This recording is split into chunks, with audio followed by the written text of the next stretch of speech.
Hello, welcome everybody. Welcome, Crystal.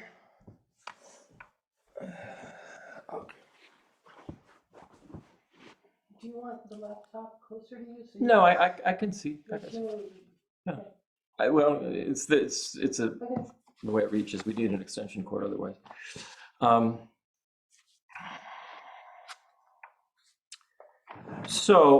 We've been studying the Bodhisattva, which is by Shantideva, the 8th century yogi from India.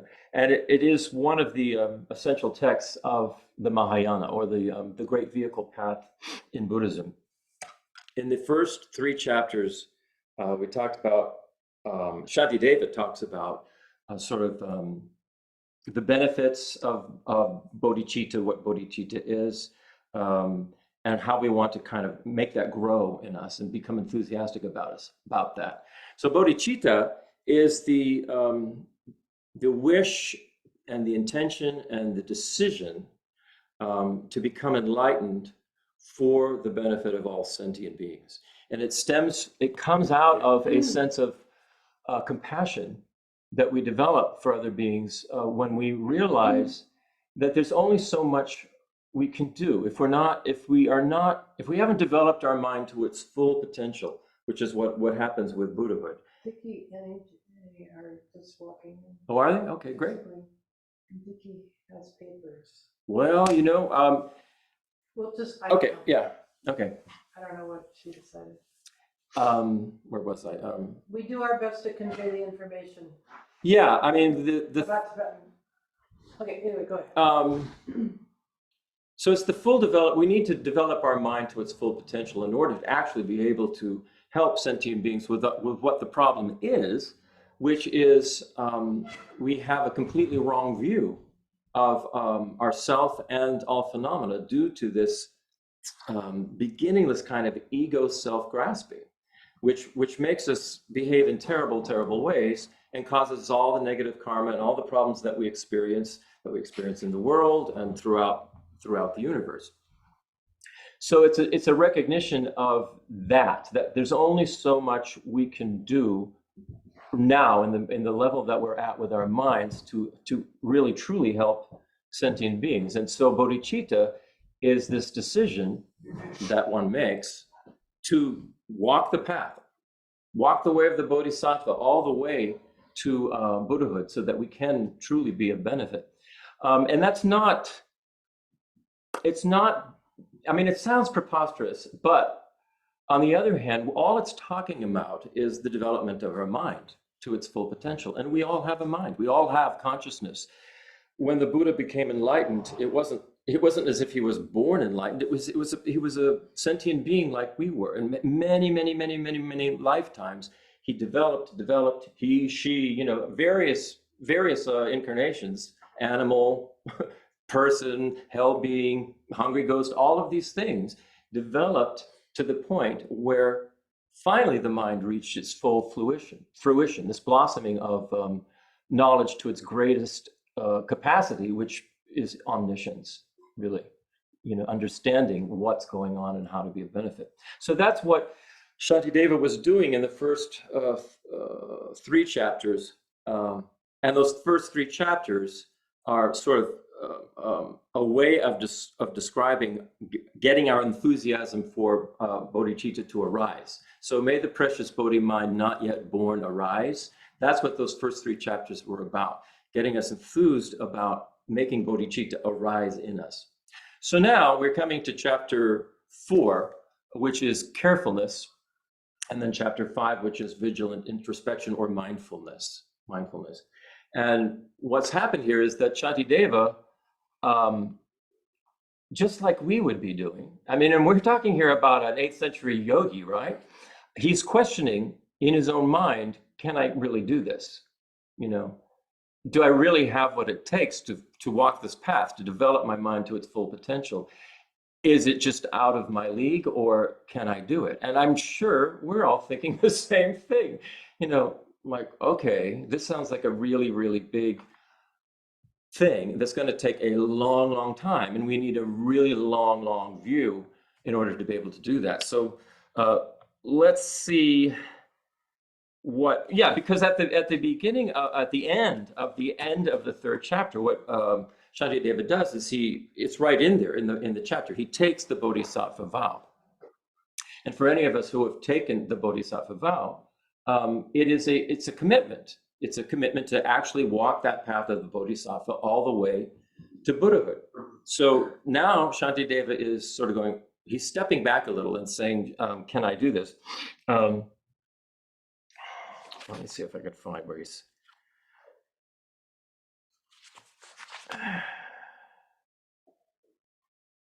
Yeah. I don't know, what else is there to do? Well, right, and he talks himself into it. I feel like there's no option. See, at the beginning of the chapter, which is the first stanza of chapter 4, he says, "The children of the conqueror, the Buddha, the children of the Buddha, who thus have firmly grasped this bodhicitta, this idea. We want it. I mean, when we think about it, we want it. They should never turn aside from it, strive never to transgress its disciplines.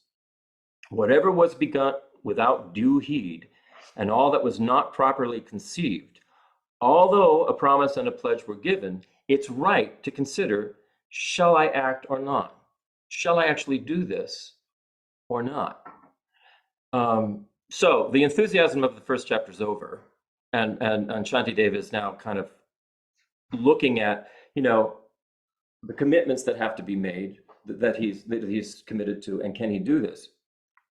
So he talks about that talk right there about never transgressing its discipline. So what we should do is understand what is meant by discipline. And discipline is the etymology of the word discipline comes from the Latin word, which is discipulus, which means trainee. So like a disciple is a trainee. It's talking about training in something. And that Latin word is also connected to the Greek word, which is ascesis, which is the same as ascetic. And that also sounds like a kind of ascetic cold word. But what that means in Greek is like an athlete who trains, who practices, who makes the commitment to do something. So we all kind of understand that kind of training when we're thinking about if we've been running or doing on a weight loss program or things like that. We understand what training is. We understand what's meant here by discipline. We understand that. So it's a thing that's actually good. It's a thing we want to do. It's a benefit. It's not like something that's being enforced on us and we're not able to be free. We're making the decision to have that discipline so we can be training. So it's a training, exercise, practice. That's what he's talking about. So Shantideva says that when we take the Bodhisattva vow in aspiration, that's what when we take the Bodhisattva vow, we're saying, I aspire to do this. I want to do this. Or actually, when we take the Bodhisattva vow, that aspiration, that desire to do it has come to its full completion. We've gone, I want to do this, I'm going to take the vow. So the vow then sets us into the practice.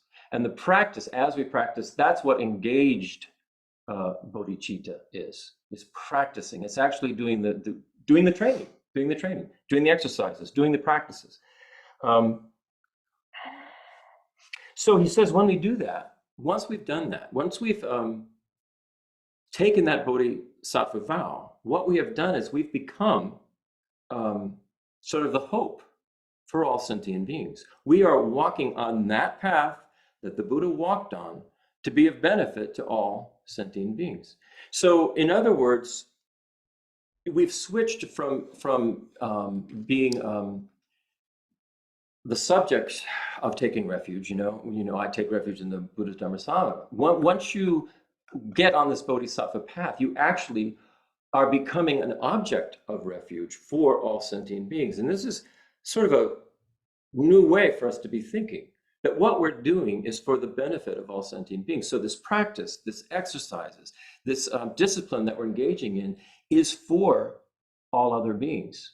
And so when we kind of fall back, we need to remember that's what we're doing, that we're actually, Shantideva kind of says if we fall back, we're actually sort of letting them down. We need to think that this is what we have made the decision to do. So he says in stanza 3 of chapter 4, yet what the Buddhas and their heirs have scrutinized in their great wisdom, I myself have probed and scrutinized. Why should I now procrastinate? For if I bind myself with promises but fail to carry out my words and deed, then every being will have been betrayed. And what destiny must lie in store for me? You know, if we've made this commitment to others and we sort of say, nah, then what is that saying about where we're headed, what we're doing with our life, you know? It's saying, no, I don't want to do that. Let me just go back to, you know, self-grasping ego and the goodies of samsara, quote unquote, right? It's I don't know if you were gonna mention the vow itself, but the last line is, you know, after you say, I want to be like you, then you say, I'm going to train right. stages. I'm going to train. Train in the stages. And that's right. your final, so that's the summary of what you're promising to do is I'm going to train in the, basically in the 6 perfections. Exactly. So you're going from, you know, deciding, I think bodhicitta is a good idea. Then with the vow, you're going, I'm going to start training and practicing so that I can develop this and become a bodhisattva. So he says, if, you know, bodhicitta is a wonderful thing. Being on the bodhisattva path is an amazing thing, but to pull back from it is to actually leave beings unprotected and turn our backs on them. That's what we're saying. You know, we've made a decision to help all beings, and to pull back from it means that we're just basically saying, we're turning our back on it. So that's what the whole Mahayana Buddhist path is about. That's what it's about. It's so that we can become Buddhas. You know, we can become enlightened, to be benefit to everybody, and we have to do this in a step-by-step kind of training. Yeah. So when he gets into the main part of the chapter on carefulness, Shantideva divides it into 3 ways of reflecting on what carefulness is. So the first is we take carefulness in our actions resulting from thinking about the difficulty in gaining human life like we have. It's called a precious human life with all these advantages that we have. Not everybody in the world who's a human being actually has a precious human rebirth. We have all the conditions necessary that we could actually start practicing on this path. And so we want to think of that we have this precious life and we don't want to waste it in terms of our bodhisattva path. So he says to be careful about thinking about this human life and not wasting it. The second carefulness in our actions results from thinking about the difficulty of escaping from the lower realms. And even if we don't think about, even if it's difficult for us to imagine that there are other realms of existence other than the one that we're in, that are full of suffering and very, very, very difficult, all we have to do is just look around. You know, just look at the animals. This morning, Kavita found a dead skunk in our pool. It had been in a fight with some other animal. It was injured and found its way into the pool. You know, I mean, this happens all the time here. Animals are getting eaten by other animals. We see that. But even as human beings, I'm sure we all know people. I know people personally who, because of the decisions that they made by following their grasping at something, whatever it is, they kind of fell. It's not like they fell into another realm, but they fell into a lower state of existence. It can happen. So this carefulness that he's talking about is not what will happen when we fall into a lower state of existence where our mind is totally confused and we're just sort of focused on our ego and grasping. I need something. It's very difficult for us to think of bodhicitta at all. It's very difficult for that to arise again, because all we're doing is like, help me. I need. We know this. We've seen it. So in Buddhism, they're saying there are many, many kinds of realms that you can fall into, that this is kind of what happens. So Shantideva says the second kind of carefulness is to be aware that if we fall into a lower state, it's very, very difficult to get back out of it. So to be aware of that, be careful. And then the third carefulness is in our actions from understanding the defects, I guess you'd say, of our afflictive emotions. To be very, very careful when we're talking about things like our anger, our jealousy, our arrogance, our craving desire, things like that, our afflictive emotions, they don't result in anything but problems.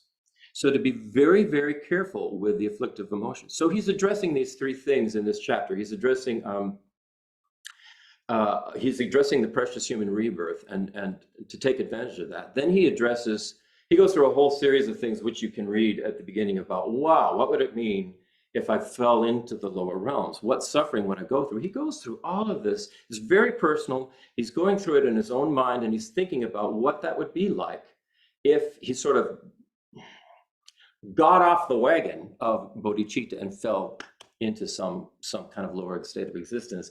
And then he goes into a whole thing about how we deal with our afflictive emotions, the kind of training and the kind of practices that we need to do to deal with those afflictive emotions and subdue them, subdue them. So it's really, it reminded me when I was reading this, it was reminding me of Star Wars. It was reminding me of Luke Skywalker training with Yoda and Obi-Wan Kenobi. And Luke Skywalker was, fighting the dark side, right? And using the Force to fight the dark side. But the symbolism there is that the dark side is actually our own ego self-grasping. That's what we're fighting. We're using the force of sonam, our positive potential energy, and these teachings, these practices, to conquer that.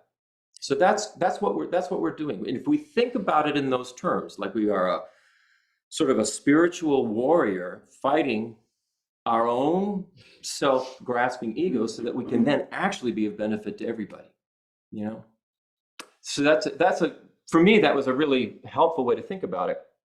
It sort of gave me a little bit of enthusiasm about doing these practices, really, really take it seriously. It's not easy.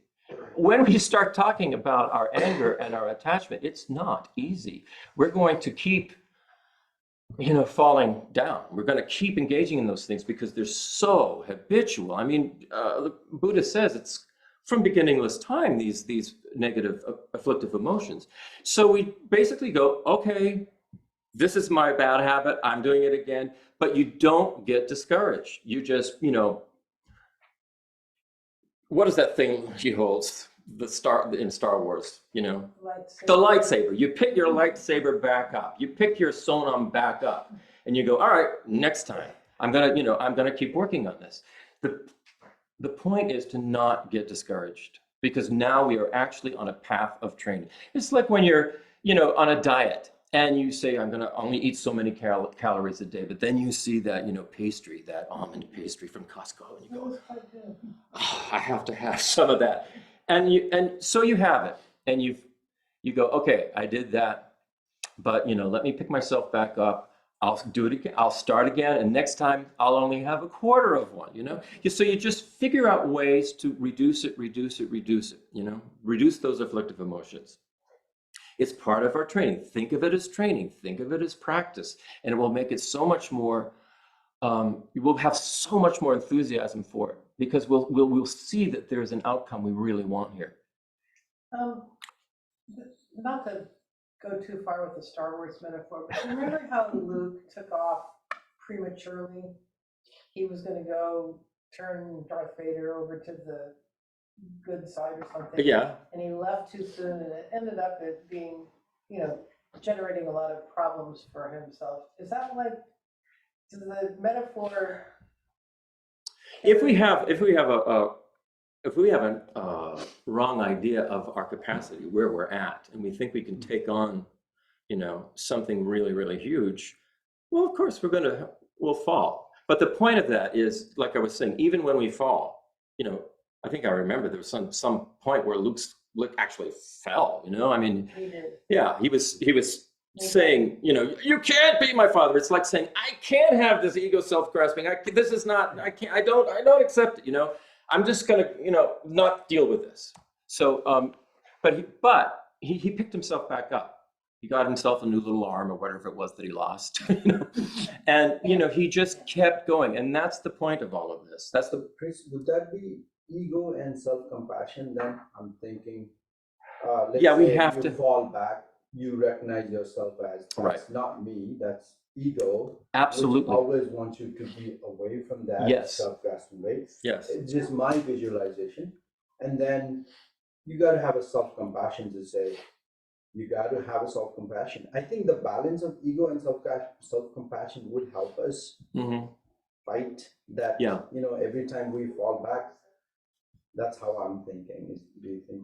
I totally agree with you. Yeah. As Bodhicitta is talking about this compassion, Yeah, this heart compassion. It's not just for all sentient beings, but it's also for ourselves. right. It's also, when the premise is must have this, can't have that, because that's always the goal of any parent. I know. Yeah. So, but we're asking for conditions to wake up, and we may not know what those conditions are. And sometimes they're a big hammer. yes, We don't see coming. that's right. Yeah. Sometimes we have a big thing that occurs which forces us to face the decision we're going to make. Are we going to continue training and practicing, or are we just going to blow it off or run away, or and so things will come up for sure. If we have this, the great thing about having teachers, spiritual teachers, and having like some refuge in the Buddha, the Dharma, and the assembly of bodhisattvas that we can rely on. There's always this guidance there. It's not like we're left alone. Luke was never left alone. He always had Obi-Wan Kenobi, and he always had Yoda. They would always encourage him. They would tell him what to do. They can't do it for him. The Buddhas and the bodhisattvas cannot do it for us. We have to do it.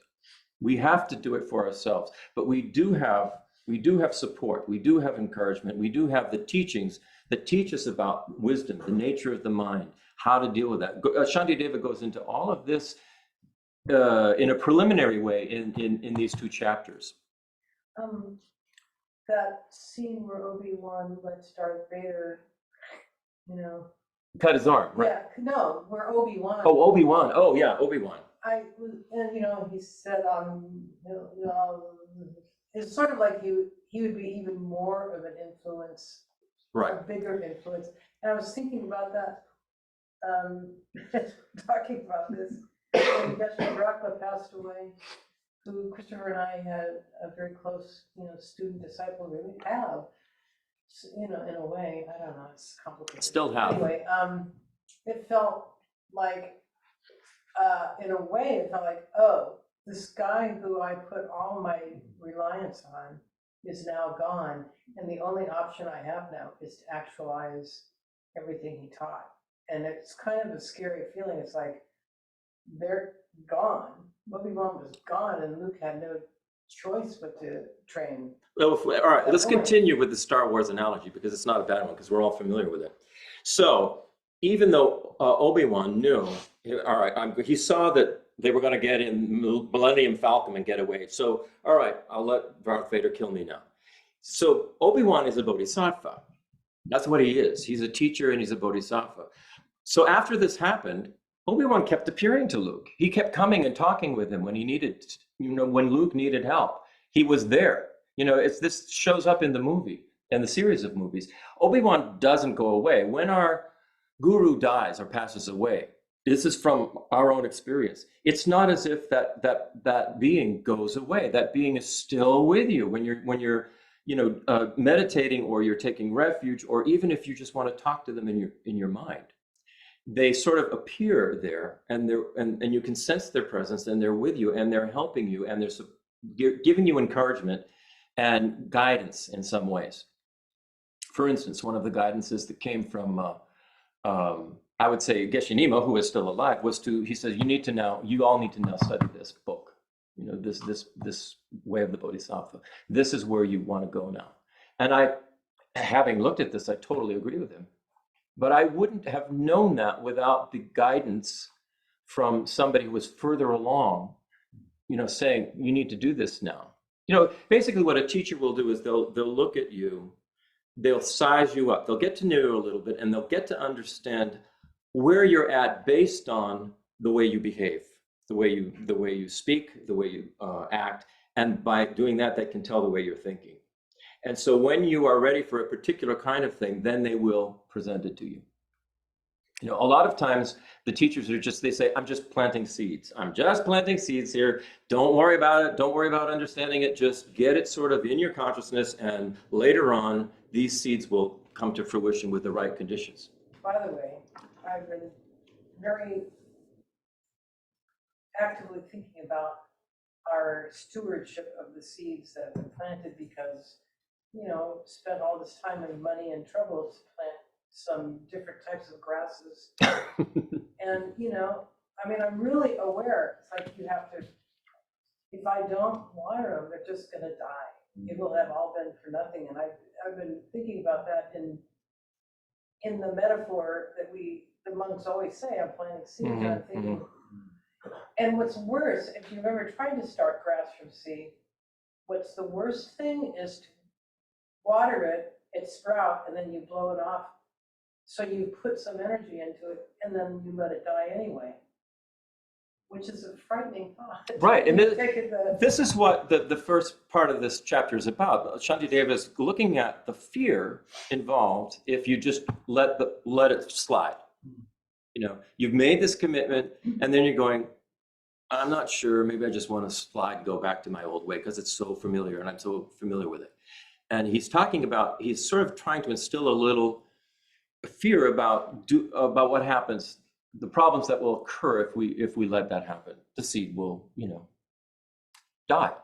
It's almost better to not water them at all. I was thinking this for people who attended the Chakra Samvara initiation. It's probably better to do nothing and leave those seeds dormant until you're really. Those tantric empowerments are like, phew. Yeah. So this is why it's better to not take. You don't want to half water your seeds. Okay, so he says in stanza 15, the appearance of the Buddhas in the world, true faith in the attainment of a human form, an aptitude for good, all these are rare. So Buddhas in the world, having appeared in the world, that's rare. Having a human rebirth, that's pretty rare. All these are rare. When will they come to me again? Today, indeed, I'm hale and well. I have enough to eat. I'm not in danger. But this life is fleeting. It's unreliable. My body is like something briefly lent. And yet the way I act is such that I shall not regain a human life. And losing this, my precious human form, my extreme negative actions will be many, and my virtues none. We don't want to let it slide. So he then talks about the importance of continual training. So once we've met the Dharma, once we've met a teacher, once we have a guru, it's important to keep walking the path, keep continuing with it. Don't let it backslide, because if we do nothing, like Kavita said about the seeds, if we do nothing, we're going to lose it. So we have to continue with our practice. So then Shantideva says, well, now that I have this human life, what is it that's preventing me from, going forward with this? And he says, it's my bad habits, my defilements, my afflictive emotions. These are the things that they're so habitual. They are so habitual that any trigger for them just immediately pulls us back into whatever that is, whatever triggers our anger, whatever triggers our desire, whatever triggers our arrogance, those things are so habitual. When they come into our awareness, we get triggered. It's going to happen. We need to realize just because we took the Bodhisattva vow doesn't mean that it's not going to happen anymore. The vow is to practice, to train. So it's all part of the training when these things come up. Think of it that way, and it won't seem as bad.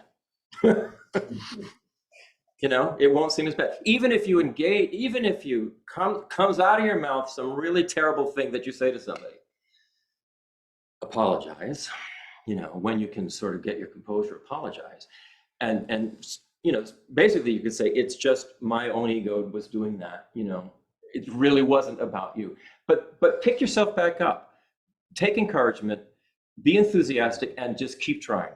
You know, because eventually we will get it, because that's the nature of our mind. It can change. It can. Yeah. So he then goes into talking about destroying our negative emotions. And the first thing that we have to do is recognize them. You know, and I think we've done that. The teachers have taught us what all these negative emotions are. We recognize them.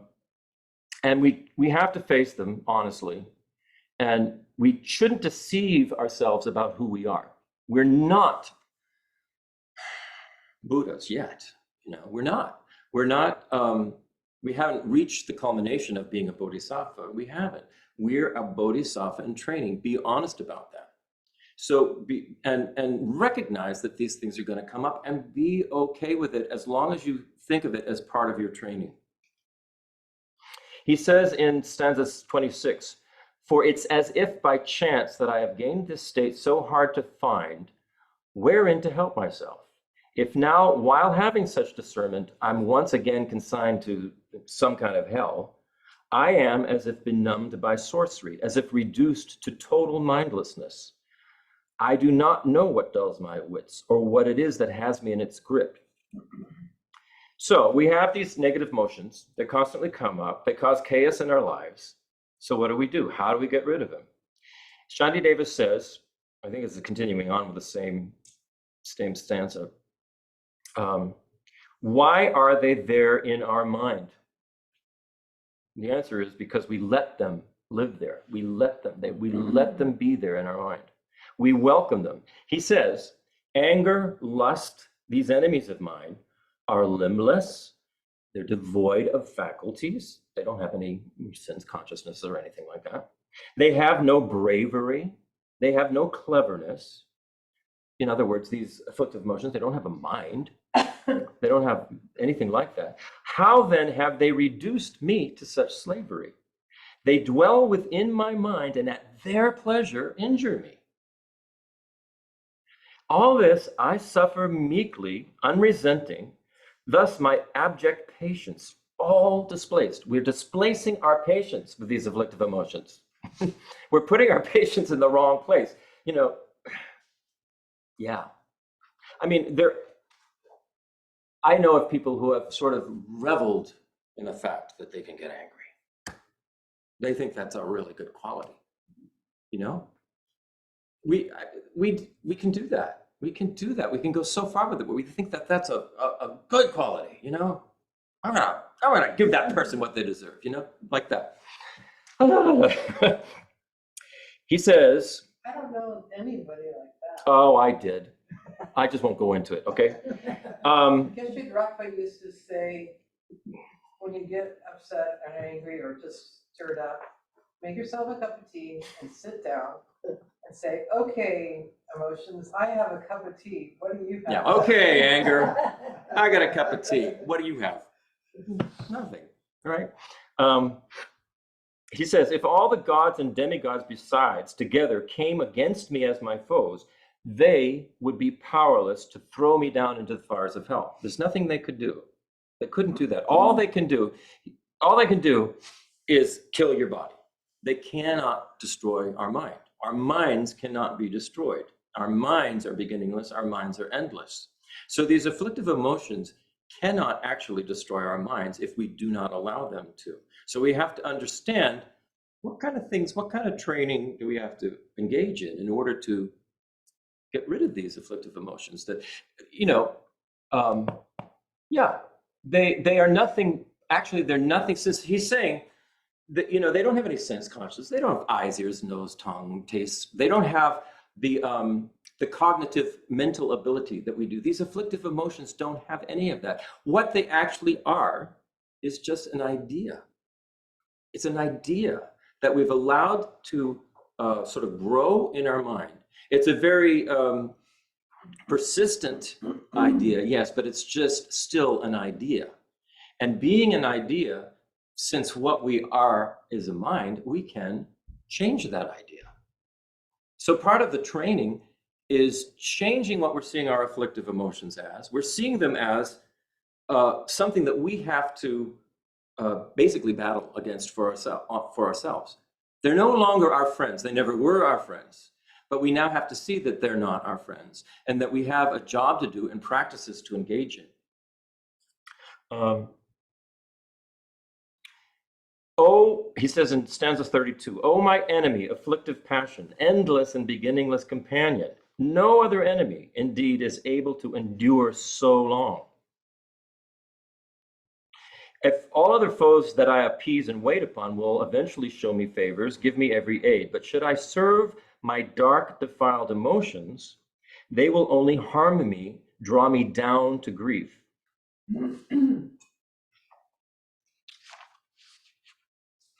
So basically, the reason for these, he says the basic reason for these negative emotions, which dwell in our hearts, is the fact that we do not fear samsara. So we don't actually recognize what samsara is, or we haven't. So in our, especially in a place like America or well-developed, highly developed countries, right? We kind of think, well, you know, life isn't so bad, it's pleasant if I have the right kind of job and income and I can get myself a house and a family and it's sort of okay, right? And we think that this samsaric existence is not bad. We don't recognize it for what it is. Samsara is actually an enemy. Samsara is based on ego self-grasping. That's how it comes up. And ego self-grasping is a completely wrong view, mistaken view of how we exist. So if we keep following this mistaken view of how we exist, and we do these things that sort of make us feel comfortable and it seems kind of pleasant to us, we all know that that changes. No matter how much we have, it's never enough. It isn't, you know. It's never enough. And eventually we become dissatisfied, and then that dissatisfaction eventually turns into suffering, and then we die. We need to recognize that this is what the samsaric cycle is, and not be sort of drawn into what seem like the pleasures of samsara. Now, the pleasures, they're not the problem. What the problem is the attachment to stuff, the attachment to our friends and loved ones, you know, the attachment that we have to objects of our desire. It's not the object, it is the attachment. It is this craving, you know. It's not the person who makes us angry is not the object actually of our anger. What the problem is our attachment to having everything be the way we want it and go our own way. As soon as it doesn't go our own way, that's why we get angry at our opponent. You know, it's the attachment. It's not giving up the opponent. It's not giving up the house. It's not giving up the quote unquote pleasures of cyclic existence. It's giving up the attachment to them, seeing it for what it is, understanding what we're doing with our mind. That's what causes the afflictive emotions to rise. Chris, what do you think of a middle path on that section? Like, you know, not to grasp and be attached. At the same time, we have to be in samsaric cycle. We cannot ignore it. So, you know how Buddha said, middle path. Absolutely. Which is, you know, there's an example of a guitar string. If you stretch it too tight, you know, yes, which is grasping, it's going to snap on you. Yeah. And if you make it too loose, laying loosey, you know, won't play. It's not gonna. It's gonna have a horrible sound. So the guitar string being right in the middle throws you a perfect pitch, which is the middle path. That's a really good analogy. So I think the middle path do come into this context, what you just explained, because there's always extreme sides, no? Grasping is one extreme, letting go too loose is another extreme. Yeah. So I always contemplate. We were just talking on the way about middle path, and I think middle path has to do a little bit on this context that you just Sure. explained, because we Yeah. are in samsaric cycle. We cannot avoid it. The Buddha himself went through this Yes. process. He went through this whole process where he decided, I just need to be an ascetic. I'm just not gonna eat, drink, I'm just gonna. So he deprived his body of all the things that the body actually needs. Eventually he came to the realization that this is not the right way. So he adopted a middle path. We need to take care of our bodies. We need to have a place of shelter. We need to have income. We need to have all those things. It's not in order to keep us going. In order to even continue with our practice and have our precious human life stay a precious human life, we need those things. What we need to recognize is the problem is the attachment to them. That's where so many of us get confused. We initially think, I mean, you're saying I have to give up this or that or that. That's not what Buddhism is saying. What we have to give up is the ego self-grasping, the attachment. You know, one thing I've thought a lot about is, I think Buddhism conflates specialness with uniqueness, because, you know, I feel like I am realizing my potential in a way that is unique to me. And it doesn't connote specialness. It means that I'm just, you know, I have a need to sort of write my own poem in a way that's unique to me, that nobody Yes. has ever done before and nobody will. Right. And so I don't see that as grasping as much as living my potential. Mm-hmm. And to say that, you know, I need to comply with a certain regimen to, you know, meet a goal, which is the training that, Yeah. you know. So I just feel like that's counterproductive. The regimen is a very personal thing. Yeah. It's all where you're at and how you deal with it. Well, I'll tell you, I had this experience. I think I mentioned to you I was a student of Rinpoche. And I had this pivotal moment when I was in the shrine room. I had been given an empowerment to chakra samvara. And I was instructed on, you know, how to do it. And I just, at one point, felt like, this is not making sense to me. This does not apply to my life. You know, I want to live my life, what is true for me.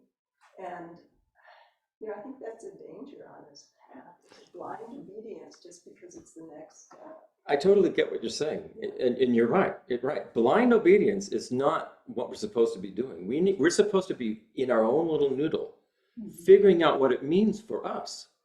You know, these tantrics, we have to figure out for us what the tantric path means for us. I totally agree with you. Some of these practices, you just go, I don't get it. At least yet, I don't get it. And so I sort of leave that. And I stay with the part of the tantric practice that I do understand, you know. Bodhicitta. And seeing things as almost like a play of a dependent arising. It's almost as if it's a mirage. What you're talking about reminds me of he talks about the three spheres. So we have these three spheres. There's the agent of an action, you know, the person taking an action. And then there's the object of this, the subject. There's the subject, the person taking the action. There's the action itself, and then there's the object of the action.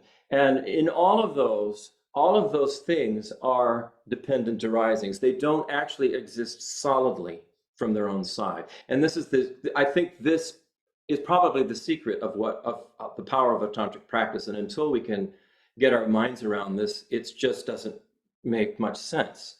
So I sort of, as the subject, as the agent of an action, I am a dependent arising. I am not this solidly existing Christopher that I think I am. And so if I can remember that, then I don't sort of go, say it's an action of a generosity. I don't say, oh, I'm such a generous person. No, I'm a dependently arising consciousness that's understanding the value of generosity. So then the action of generosity itself is not a concrete existing thing. It is a dependent arising itself. So many kinds of things could be a generous action. It just depends. It just depends on the intent of the one who's sort of generating it. It depends on then the receiver of that action, say it's generosity, they are also a dependent arising. They are not a solid self-existing receiver of that action. And so the whole thing becomes sort of this very fluid process based on intention and how that is received. And it's a way to look at it so that it's not so boom, boom, boom, it's solidly this. And if I do this particular practice, this is the result I'm going to get because, you know, the teacher told me so. Well, but isn't there dignity in the separate self? Like, you know, we all know people who aren't doing this practice. Yes, And, yes. and they're very generous and very giving and sacrifice themselves. And that's so wonderful. And there's dignity in that separateness of who they are, uniquely who they are. True, absolutely. It's not saying that we don't have dignity. It's just we don't have inherently existing. That dignity comes from a process. It arises out of a process, a dependently arising process. It's based on many, many, many causes and conditions that we ourselves have been exposed to. It's not just like our dignity. It's a dignity that has evolved and that we're part of, dependent arising. So it takes some thinking about it because we're so habituated to thinking of the self as this a solid, concrete, inherently existing, independent thing. And to start to think of it in a different way is very difficult for the ego to do that. But we have to sort of practice thinking in another way about ourselves. And the more we do, the more kind of spaciousness we kind of have about who we are and who everybody else is, and the things that are our interactions. You know, we can get to a place where we have the spaciousness in our mind when somebody attacks us to not immediately take it so personally and think, you know, in a different way. At least just keep our mouth shut and our hands to ourselves, not to respond. You know, at least start there, because we don't want to escalate this negative process, you know. But sure, we have dignity. Yeah, absolutely. I mean, but even the person who is even the most despicable hell being that you can imagine, who's on earth right now, even that kind of person that you think about or who's lived on the earth that you know about, even they have a dignity when you look at it from a certain point of view. When you realize, for instance, Hitler, that being, that consciousness has Buddha nature. That Buddha nature is completely obscured, and yet it's there. And with the right causes and conditions, that particular mind stream will eventually be able to uncover that. And that Buddha nature can actually come out. So that's one way to look at those that they say, no, they're terrible, they're evil. To remember that hidden in there is this Buddha nature. And that can help. That helps me a lot. It helps me a lot. Because I've been doing this practice of rejoicing in other good qualities, and you're supposed to take enemies, friends, and strangers, and taking those enemies and going, how do I find a way to rejoice about this? What I do is I sort of visualize that there's this Buddha nature there in them, and it's just waiting for those obscurations to be removed. And as a Bodhisattva, that's kind of the practice that we're trying to get to, that we can help others for themselves remove those obscurations. So it's deep stuff, yeah. Hitler loved his kids. That's right. I mean, you know, I bet you who's that strangler in England? Jack the Ripper. I bet you he went home and had a little cat that he gave milk to, you know? I mean, it's like, it's the compassion does exist in these people. It exists in all of us. It's natural for us, but they're so obscured by our afflictive emotions and our egos, you know? And that's what the problem is. That's what the problem is. So we don't want to be condemning somebody who is our enemy, you know, condemn you to hell, you know? We don't want to do that. We want to see that there is hope, you know? Again, it's like Star Wars. There was hope for his dad. There was hope for Darth Vader, you know? And after all, it may benefit myself when I see somebody else act with their nature, and that's Absolutely. my gain. I mean, Right. there's so many things you can think of, but just to put it in one point, I have option to get more angry by thinking this person is this, or hey, there's something hidden in there for today. I'm just going to accept that. That's benefit for me for today. Mm-hmm. And if we see that that person starts to change, we can get so enthusiastic about that, Yes. you know? And he may change. Yeah. I mean, there's energetic reactions, you never know. So instead of getting angry over angry, Yeah, if we take the other path, maybe it's going to improve. for sure it will. You know? For sure it will. For sure it will. Yeah. Because anger is only going to, Yeah, it's not going to go it's not going to anywhere. help, especially if it's that destructive kind of anger where you No, ego, you can't lash do. out, you know? Yeah.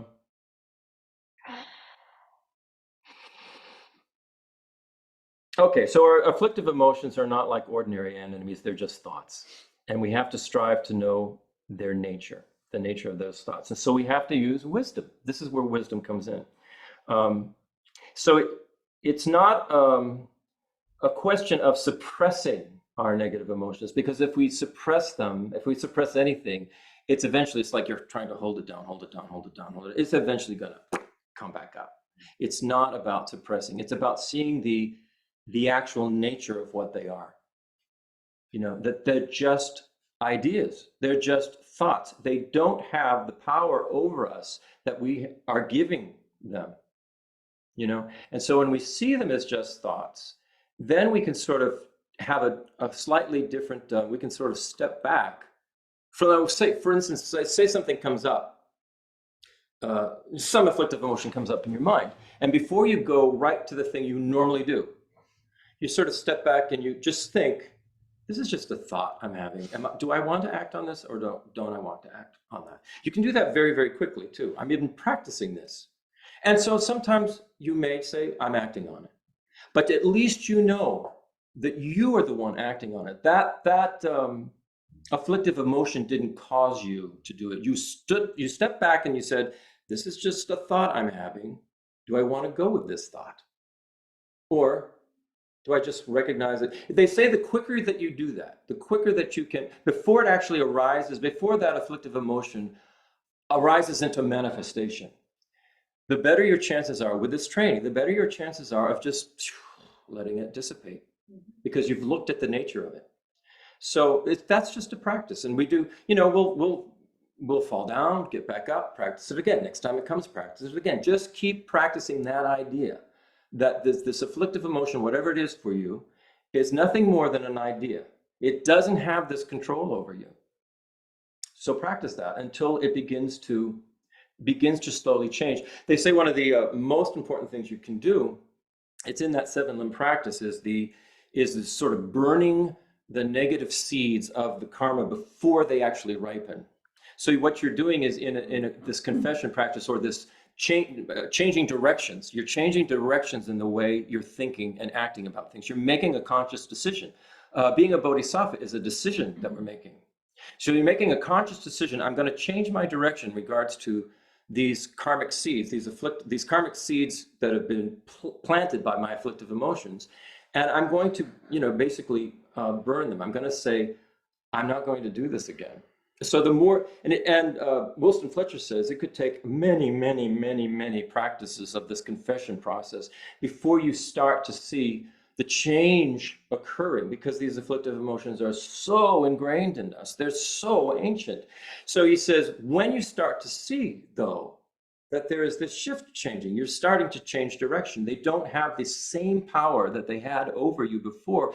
You can see that this practice of what they call shakpa, it's translated as confession, which is not a great translation. This practice of shakpa, of changing directions, burning those karmic seeds, it's beginning to work when you see that the afflictions don't have the hold that they had on you before. But it's very important to do the practices. And one of them is that 7-limb practice. It's one of the essential preliminary practices of the Mahayana path.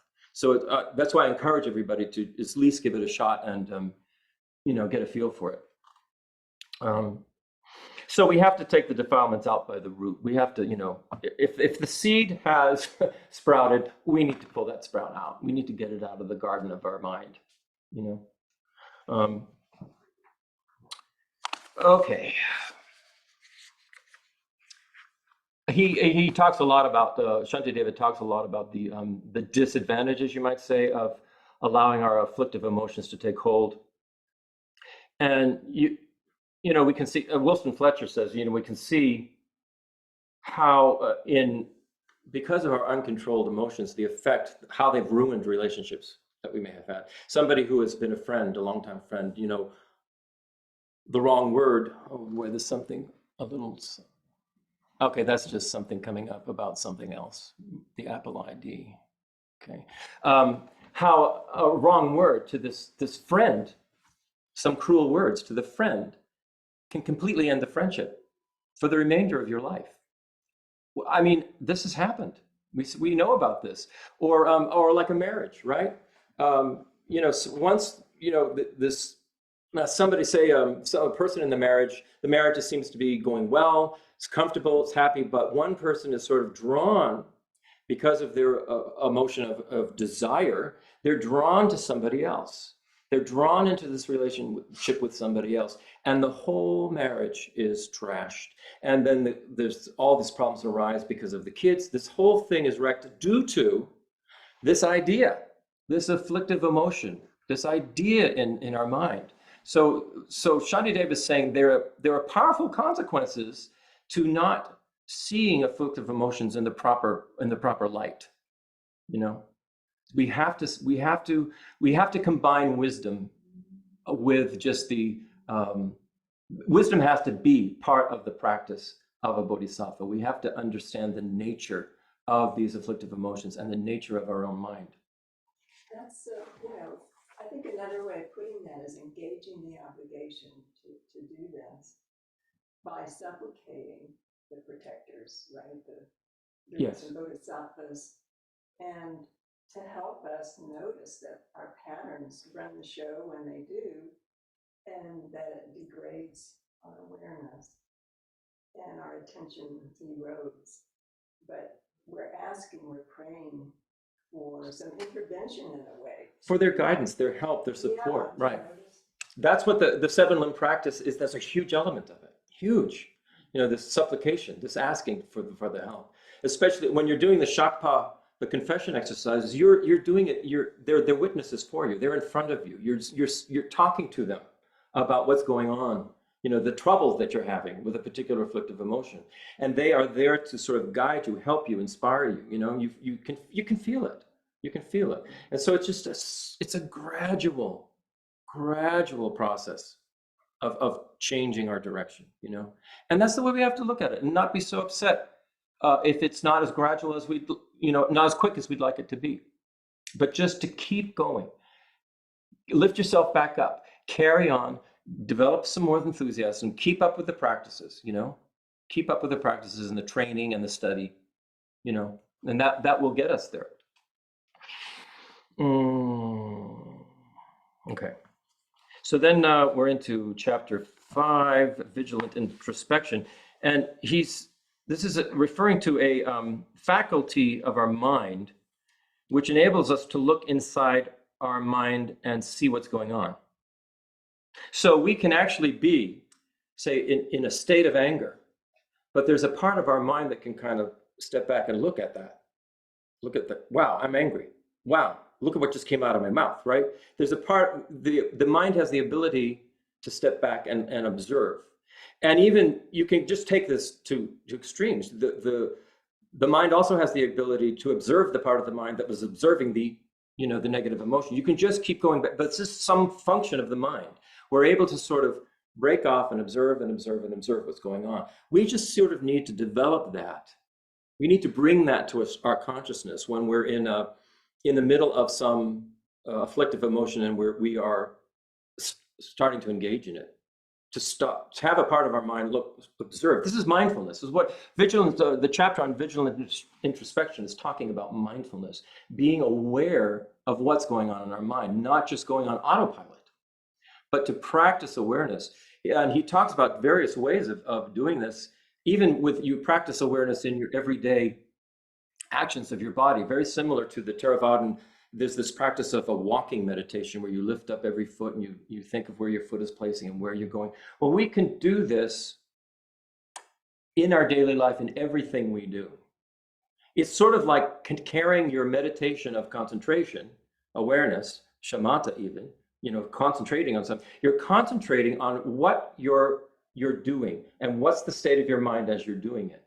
Now, you can't, Shantideva says you can't just keep that up forever. You need to take a little break for it. Otherwise you're going to go crazy. If you're constantly, whatever you're doing, you're thinking, what am I aware of? What am I aware of? I had to go on medication for that. Right. It could result in medication and a trip to the analyst, So Shantideva says, take a break, but do practice this in your everyday, as you're going around, walking, interacting with people. The awareness in the back of your mind, another part of your mind is looking at sort of like an angel on your shoulder, sort of, what are you doing? What are you doing? What are you doing? And just being aware. That's one of the practices. The teachings on mind practices say that we need to be kind to ourselves, but we need to be extremely firm. Sort of like Mary Poppins.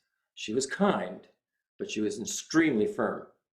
So, and look at how that resulted. It was great, So we want to be kind to ourselves, but also be firm with ourselves, not just go, oh, poor baby, go ahead and, do that negative thing. No, we want to go, poor baby, you're totally being run by your ego here. There are practices you can engage in. There's studies that you can do. Keep on training. This part of my mind is supporting you. Not like that.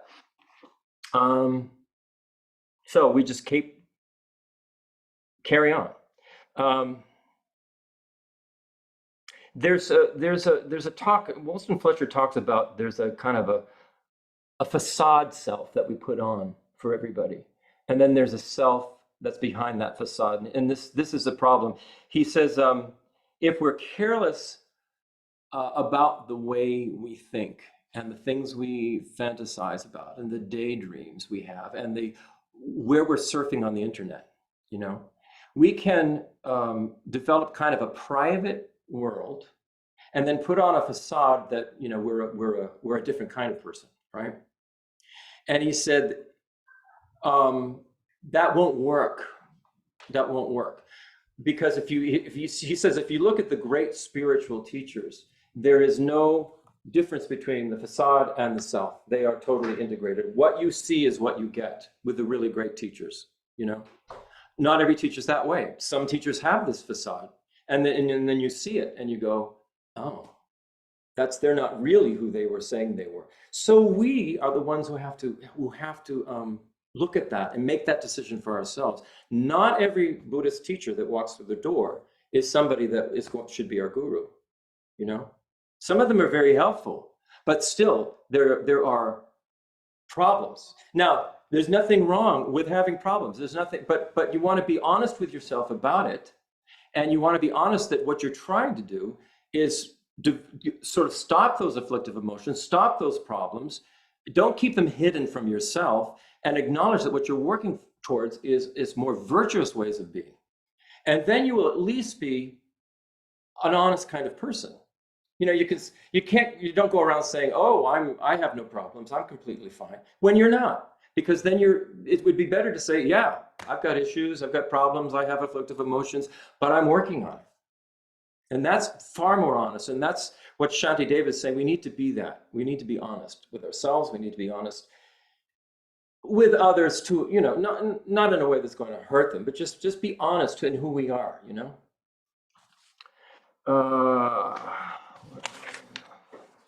Okay, we're doing okay. Then he talks about,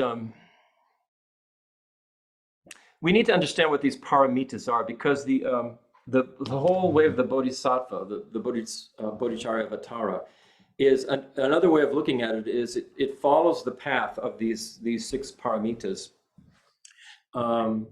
Sometimes they're translated as 6 perfections, but they're like 6 transcendental virtuous states of mind. And by transcendental, I mean is they are if you combine the paramitas are generosity, ethical discipline, which is what these two chapters are about. Patience, which is the next chapter. Patience, enthusiastic effort, which is the next chapter. Concentration is another chapter, and wisdom is another chapter that Shantideva talks about. These, when you combine these kinds of virtues with an understanding of the nature of reality, with an understanding of wisdom, then they become transcendent virtues, paramitas, which means that they can transcend our ego self-grasping. And we can sort of uproot that and get rid of it and become the bodhisattva that we're trying to become. Actually make our way to Buddhahood. So that's what the paramitas are. They're through practicing these virtues with an understanding of the nature of reality, then they become transcendent. And the whole path takes us all the way up to Buddhahood, these paramitas. The last paramita of wisdom actually can be extended out into 4 others, and then you find that you get 10 paramitas, but we're not going there today. That's when you're actually about to become a Buddha. So we talked about the emptiness of the 3 spheres. So here's what he says. He's talking about, Shantideva says that transcendent giving, transcendent generosity, the paramita of generosity, is about dissipating the poverty of beings. So the commentator, Khenpo Kunpo, says, he goes into a whole talk about the generosity of the Buddhas. And he says, if transcendent giving is to dissipate the poverty of beings, what we can see is that many Buddhas have arisen in the past and they've disappeared, and yet here we still are. We weren't changed by that. And so we think, well, they didn't help us, right?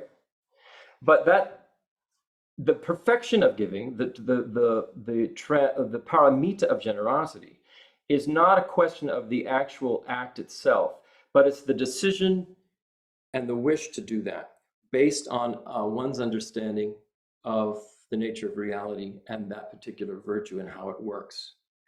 So, I've often thought this. Before I entered into Buddhism, well, if God created everything and God is omniscient, then why is there a problem? Why didn't God just make us all perfect, all fine? Or if, then I thought, well, if the Buddhists can't wave a wand and make us better. It's something we have to do. So this paramita of generosity that the Buddhas are practicing is a way of teaching us what generosity is by teaching us what the nature of reality is and how generosity fits within that interdependent, dependently arising nature. And that's for us to understand and learn. We need to understand about these paramitas, what they actually mean, how they work. And that's part of the whole process of becoming a bodhisattva. It's one by one by one. It's one sentient being at a time. And so we have to take a very, very long and enthusiastic view. It's not necessarily about the end goal. It's about the path. It's about the practice. It's about what we're doing. And so to maintain our enthusiasm in that way. Can we just use the word qualities? These are qualities. Well, he even says virtuous qualities. They're qualities. Yeah. Thanks. Yeah. They're not negative qualities. Not what. All I'm saying is sometimes you give it a foreign word and it seems much more exotic. Oh, you mean like paramita? Yeah, it's much more exotic than it is. Yeah. Paramita just seems. When you dive into what you're trying to develop, it's a transcendent quality. It's a transcendent quality. All I'm saying is it's just there are things we don't want to naturally do. Yeah, like our afflictive emotions. We don't want to do those.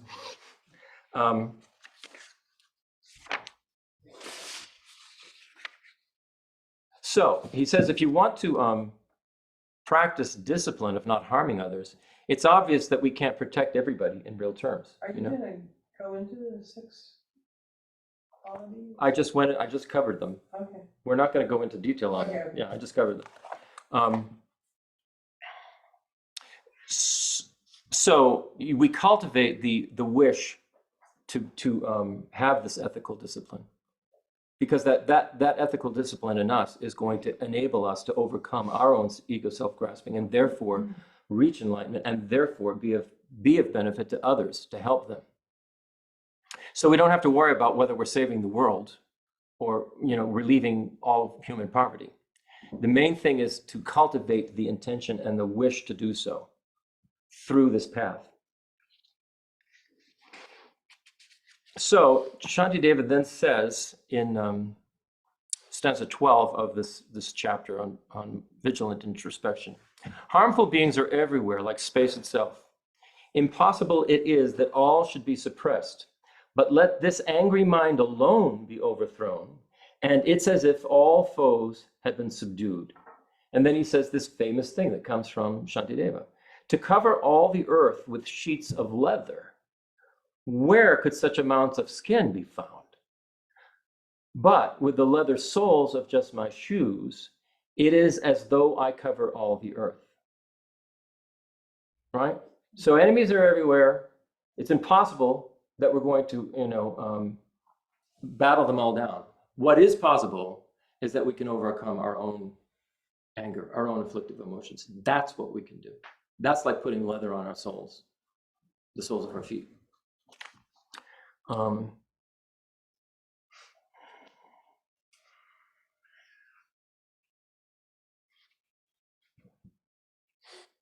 Yeah, so Kempo Kumpo says, as for wisdom, the most important thing for everyone to understand is the nature of the mind, which is empty, devoid of self, and luminous. They always say it's clear and luminous. The actual mind, the heart mind, is just clear and luminous.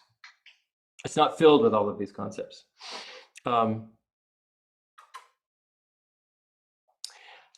Not everyone knows or realizes that, but everyone possesses it, which is described as a secret. So Wulstan Fletcher says what he means here is that we feel that we're living in a world that is somehow separate from us, and to an extent that's true. We think that there is a really existent material universe out there, apart from us, right?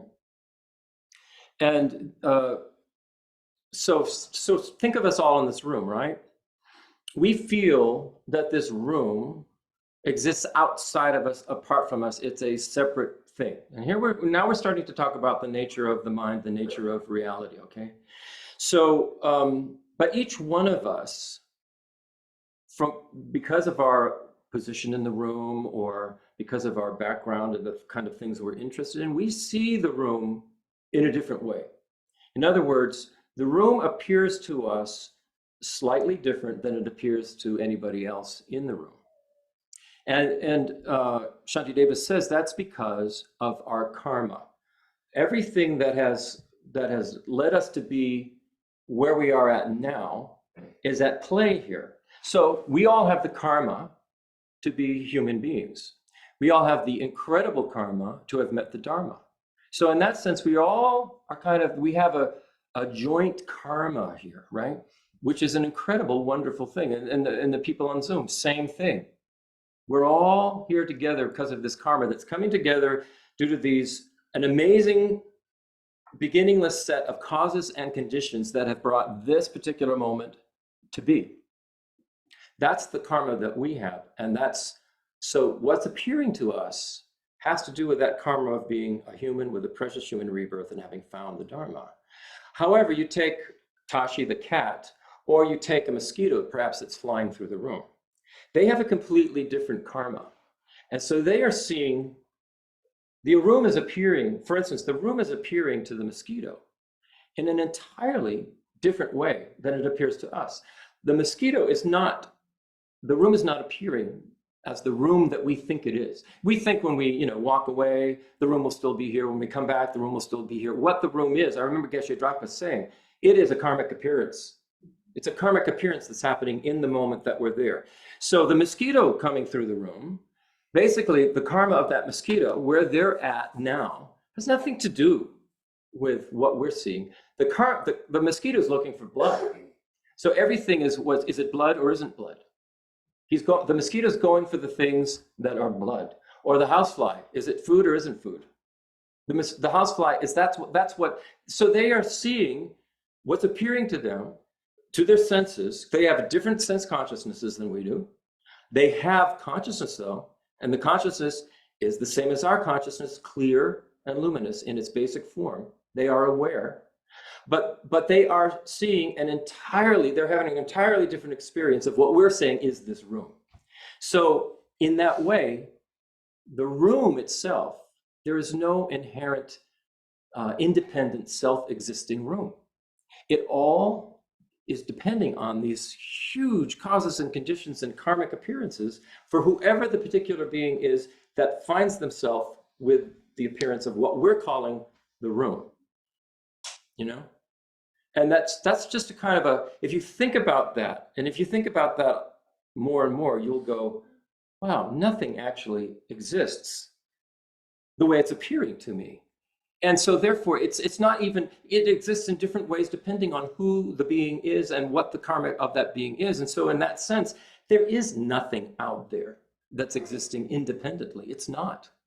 So this then becomes the nature of our mind, the nature of reality. And we need to apply that when we need to keep that idea in our mind when we're going through this training. What we're doing is we're sort of shifting our karma. We're shifting our karmic appearance. We're training our mind and understanding that this is all a very changeable kind of thing. They say, a Buddha has a completely different body than we do. It's not physical. It's just energetic. The mind is completely clear. And so a Buddha can take on any body that they need in order to be of benefit. But if in their natural, they call it the enjoyment body. It's a body sort of similar like that, but it's completely made out of light and energy. It doesn't have organs and all those blood and bones and things like that inside of it. It's not part of the karma of being a Buddha, although a Buddha can manifest in a form that looks like a human. So this, that's emptiness there. That's what emptiness is talking about. And that's, something to think about, for us to think about. They also say we have kind of they call it unfinished karma. It's a kind of group karma. So right now we're in the middle of some unfinished karma because we're all here together kind of for the same reason. We're kind of seeing the same room. We're kind of hearing the same words and kind of understanding the concepts. It's sort of a group karma thing. And as soon as class is over, or as soon as people go off Zoom, that unfinished karma is finished. It's over. And we may not come back together in the same way ever again. We may, but it will be slightly different. Perhaps it will be further along on the path, which would be great.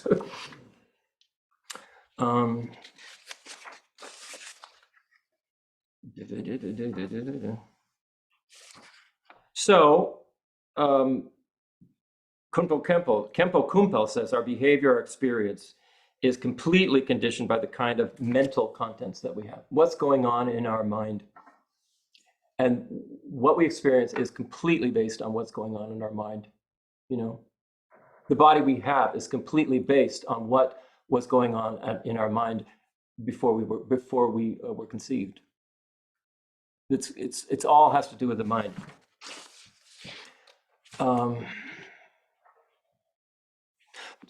He talks about this is good. We'll have to sort of end here.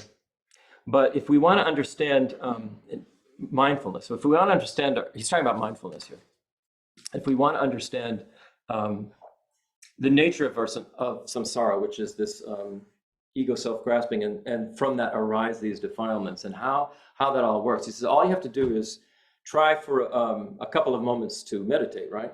And so we've all done this. If we've practiced meditation, concentration meditation, we're going, I'm going to do concentration meditation. I'm going to keep single-pointed concentration on the object of my meditation, right? So you do this, and after a few, who knows what, all of a sudden, you're going, isn't Costco great? I wonder where I could get. You're all of a sudden you're at Costco, and you're going, how did I get there? And the thing is, what we don't actually recognize is all of the stream of thoughts that led from I'm going to, be single-pointedly concentrating on the Buddha, right?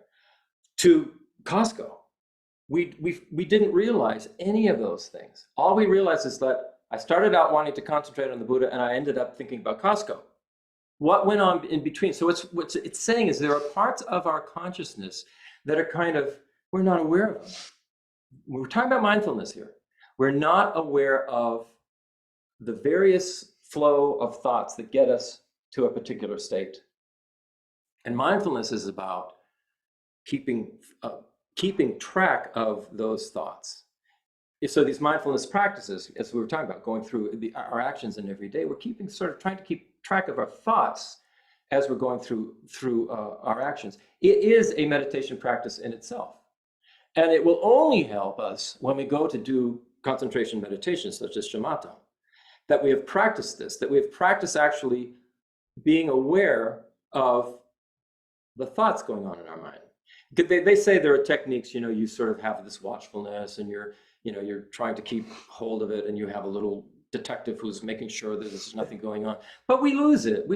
So the only way for that to happen in a continuous way and be part of our meditation practice is if we can take it into our life. If we take it into our life and it becomes a habit in our life of watching what's going on in our mind as we're going through the day and dealing with people and in everything we do, then we'll bring that practice, that habit will come into our meditation practice, our actual formal concentration meditation practice, and it will be much more rewarding, Or oftentimes we'll find ourselves, we'll start out concentrating, I'm going to concentrate on the Buddha, and we end up like this. And what happened? What happened?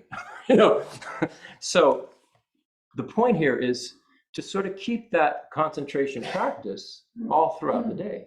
It doesn't have to be the formal thing. Keep aware of our thoughts, and then that will become a habit for us. Okay. I think we'll have to stop here. Almost. I want to talk about one more thing that Shantideva talks about. He calls it the log teaching. The what? The log teaching.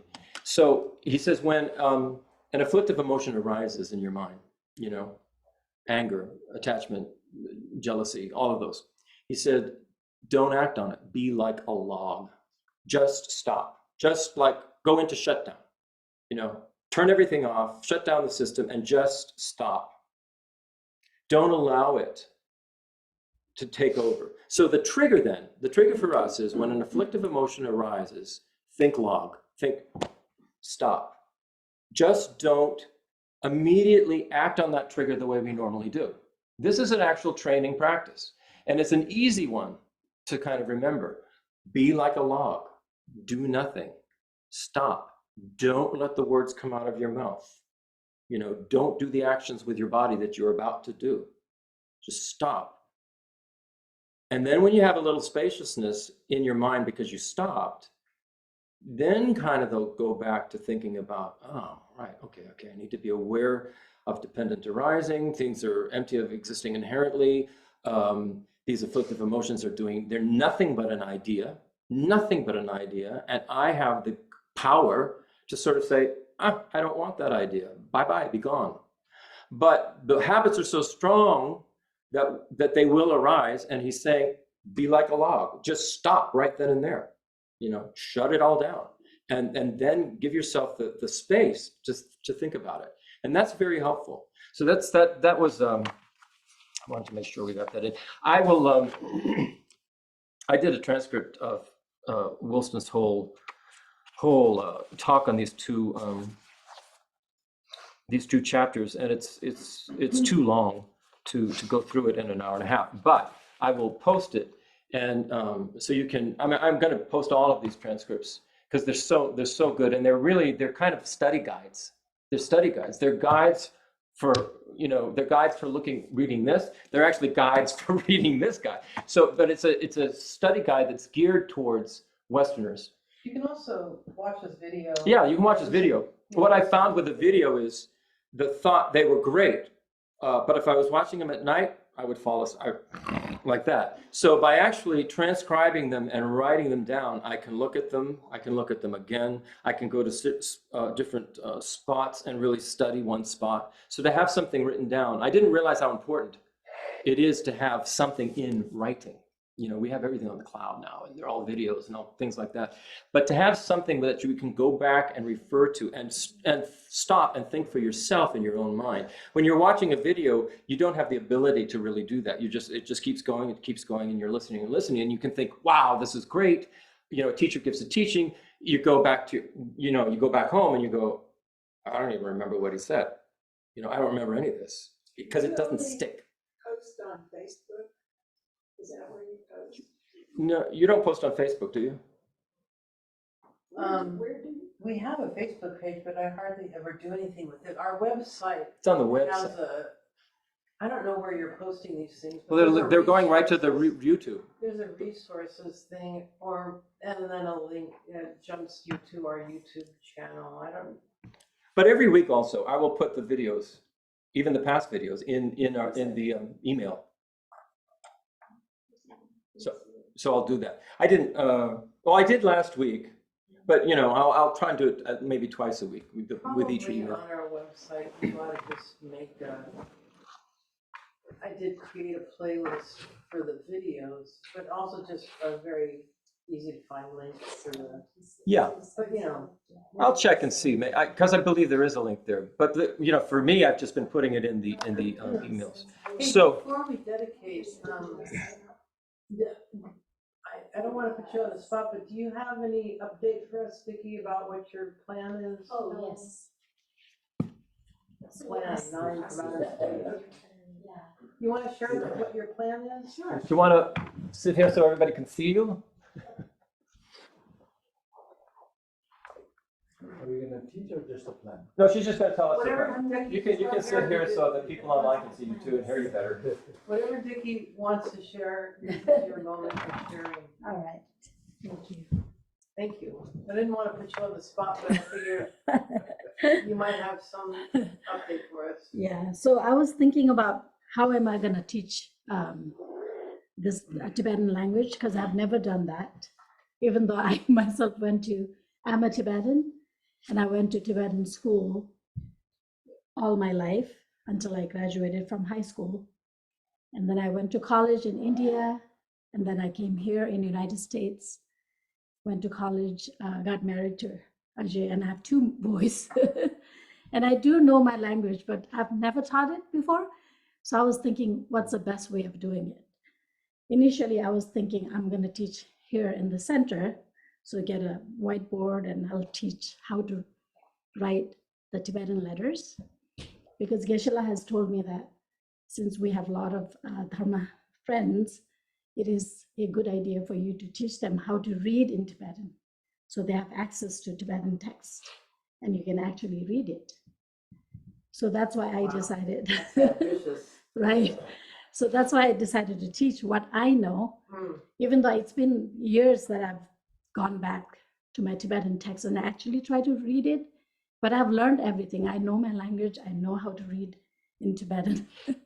So I was thinking, initially I was thinking of getting a big whiteboard and writing it, how to write the letters and say it, and then slowly teach a little bit of languages at the same time. So you can read the word, putting the letters together. And then since I'm also doing online, so I'm thinking of an idea where I can show the whiteboard on the PowerPoint and I can write it, right? So that's what I'm thinking. Or the better idea would be getting a whiteboard and then I'll write it. So the camera would be pointing on that too. Sure, that works. I've seen people do that online. Right. Yeah. So I was thinking of that and I've ordered a big whiteboard so I can stand and write it. So it's basically alphabet recognition. Right. So we will, Yeah. There's 24 alphabets. we it have, starts with A, B, C, D. so we have 30 consonants. And then Geshe-la has shared his curriculum from his school, Devrim Monastery School. And he has shared the PDF documents. And I was thinking I'll make copies of all the letters that we're going to teach, like ka, ka, ka, nga, which is the alphabets. And then every week I'll start teaching like four letters at a time. So I would suggest next Sunday, it'll be a good idea to have a notebook and a pen or pencil so you can write it down. And I'll teach where to start and where to begin. And Oh, neat. yeah, Now, how long do you want to do it? Do you want a half hour or hour? I think Oh, half hour. half hour. Half hour? Yeah, that should be enough. We'll Think start enough? with half hour. And if Okay. it takes too long and that we are not able to, Yeah. then we can extend it. Technically, I'm only thinking, I mean, they have those digital write pads too, but she wants to do on a whiteboard. Yeah. So we're gonna have to focus the camera on the board Mhm. and they could see the hand flow of how you got Yeah. A, how do you pronounce A, and what starts from Gotcha. A. I mean, Sure, it's sure, just sure. a gradual process, but Yeah. technically we're thinking what would be the best way. She thought we could order the stand thing where she could write the flow and then have a camera look at it and hear her voice. Yeah. I've seen things online where they have a big whiteboard behind them and then they're sort of like off to the side. So the camera's picking up the face and the Okay. big whiteboard, Okay. and then they turn around and you can read what they're Okay. putting on the board. So it depends on how you set up the camera. Right. So I think I'll start doing that. Yeah. So even though if I can't make it, I can do that from home too. Yeah. Yeah. Well, that makes a lot of sense because it's a long trip every week. You know, to come out. It is. It's a long drive. We enjoy it though. But the we have Zoom. We have the advantage of that. Why not use it, right? Sure. Yeah. When are you teaching? Over here in center. When? Oh, when? Okay. We are thinking about from next Sunday, Yeah. So I would do the hour and a half, and then she would do a half hour after right after. after the teaching. So I have to stop right on the dot at 12:30, no matter what. No problem. No problem. Since we're little, everything's small steps. Right. Yeah. So Geshe-la wanted me to teach at least, our Dharma friends could read the letters. Yeah. And then hopefully, eventually, you'll be able to put the letters together and read the words. And that would have you access to the text. So you're actually reading the text. Wow. Let's do That is my goal. And I've never taught Tibetan before, even though I speak Tibetan, I know how to read Tibetan. So this is going to be my first experience. Let's learn a new language while we're all in our 60s. It's good for your brain too, right? Yeah. Right. Okay, shall we do, here, you can do the closing prayers. All right. Uh, I will let you come you don't have-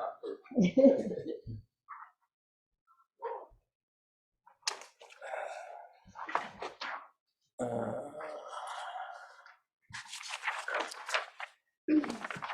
Let's just do,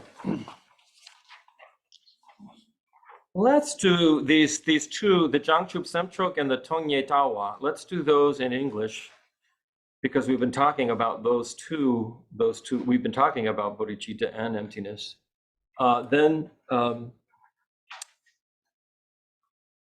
Then do in the Guru dedication on the next page, that part that says, may anyone who merely sees or hears me, and then we'll do the final dedication at the bottom. And let's do them all in English so that our minds can grasp what's being said here. And once we know Tibetan, then no problem. Yay! Okay. May the precious Bodhi mind, not yet born, arise and grow. May that born have no decline, but increase forevermore. May the view of emptiness, not yet born, arise and grow. May that born have no decline, but increase forevermore. And then up at the top of the next page, may anyone who merely sees or hears, remembers, touches, or talks to me, be instantly freed from all sufferings and abide in happiness forever. And then the final dedication at the bottom. In all my lives, may I not be separated from true lamas, and so enjoy the splendor of Dharma, fully perfecting the virtues of levels and paths. May I speedily attain the state of Vajradhara, which is sort of the primordial Buddha. Okay. Thank you, everybody. Okay. Thank you all, online Thank you, everybody. friends. I will now, let's see. Thank you, Christopher. Oh, it's so welcome. It is a pleasure to stop the recording. Is Kevin there? He just left. Stop the recording must be in this. Stop recording.